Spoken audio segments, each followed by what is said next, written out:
Welcome to LC Screen Talk. My name is Larry, and this is my review of Girls Trip.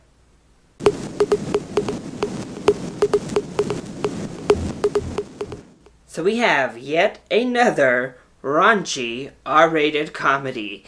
Yes, these R-rated raunchy comedies have taken over the comedy genre, and for the most part, I'd say that's for the worst, because there haven't been that many good ones. But ever since the Hangover series, this is what's dominating the comedy genre. And I was definitely looking forward to this film because I really enjoyed the cast and it looked funny enough. I felt like it could be a good time. And in the end, I was left with a solid film. So let's go ahead and talk about the positives first. So I just mentioned that cast, and they are definitely a positive. And that cast plays a major part in this film being much better than it really has any right to be. Queen Latifah is really good, and it kind of reminds you what a really good, solid actress Queen Latifah actually is. She does the comedic bits really well, but she keeps all of the material grounded. She has the acting heft to really bring some levity to the entire project. She is so well-rounded, from the comedy to the drama to the just realistic feeling characterization, that you gotta love Queen Latifah. But I also loved Regina Hall. I think she really brought it herself. And she also is great at bringing the dramatic effect as well as having great comedic chops. And then you add in Jada Pinkett Smith, and you have three women who are so good at doing it all that it's hard not to really enjoy the characters and enjoy this cast interacting. And then we have a fourth member in this crew.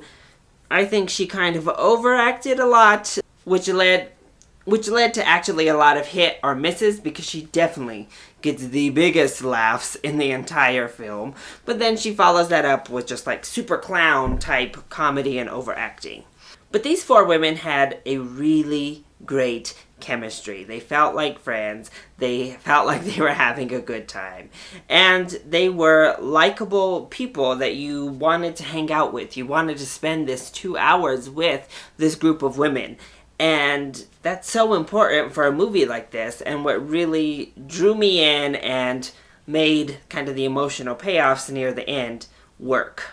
And in honesty, this does feel a whole lot like Rough Night, but it has so much more emotional payoff that works than Rough Night even came close to, and the chemistry of our leads just worked so much better than they did with Rough Night earlier this year. And the issues they were dealing with were really solid, really complex, especially Regina Hall's character in particular. It shared the same quality in the fact that I laughed a lot more than I was anticipating heading into the movie theater. There are quite a few big laughs in this film, and this movie is not afraid of that R rating. It goes full on raunchy. We have language, we have violence, we have nudity, we have a lot of just in your face, no subtlety needed type of jokes here, and I think most of the time they actually land. And there is this dance battle that leads to kind of fight in the film that I found particularly hilarious, personally. But that is going to lead us into our negatives. While there are a lot of laughs, and I think they come fairly consistently, the script is a mess. So it completes its goal as a comedy, but the dialogue is clunky. It sometimes doesn't feel natural. The actual story itself needs a lot of work. And then we get to directing and editing. It all felt very small and very television-like. So all of the technical aspects of filmmaking were lacking just a bit. In particular, that editing. It really brought the quality of the film down. And then I mentioned the emotional heft that gets a payoff in the end of the film. That is really confounded by a speech that Regina Hall's character gave that really was fantastic. I thought the speech itself was amazing. However, all of the problems find a wrap-up that is not satisfying. At the snap of a finger, all of our problems suddenly find a resolution. without having to go through the emotional grittiness that we have to go through in real life, without having to really face what it is you just said, to face those consequences, to have those real discussions that follow up fights like this that get us back to where we need to be going. And I thought that was a big shame.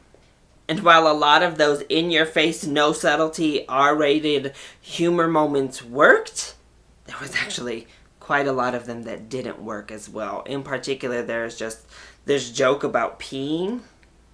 First of all, it just didn't look realistic at all. It was just like a fire hydrant of urine, supposedly.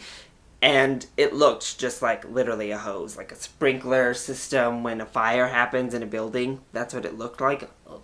So it didn't look good, it didn't look realistic, and it was just so vulgar. And sometimes this movie does push it a little bit too vulgar, and it's not really actually funny. Couple that with the overacting that does take place, in particular from the one friend, and you get moments that just are like over the top, too much in general, whether that be the vulgarity of the situation, whether that be the acting. It stops feeling real in any sense. It starts feeling either sitcom-y or just gross to be gross. No longer relatable, no longer something you would ever see really in real life. But overall, I think this was a good film. It's definitely not a great comedy. It's nothing to write home about really, but it's nowhere near as bad as it could have been and in all rights should have been. So if you watched the trailers and laughed and thought it looked alright, I think you're going to have a good time with this film, and I'd say go for it. Get your friends together and go see this on a Friday or Saturday night. There are definitely enough laughs, there are definitely enough good hijinks in here, and then it gets to a really good message at the end that I think will bond you and your friends, and you'll leave that theater having a good time, feeling like money well spent. So full price ticket if you've seen the trailers and you've somewhat enjoyed them.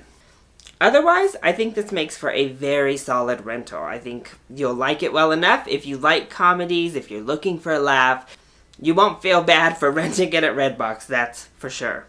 So, that has been my review of Girls Trip. I hope you enjoyed it. If you did, go ahead, click like down below, and subscribe to the channel so you are always up to date on our latest videos.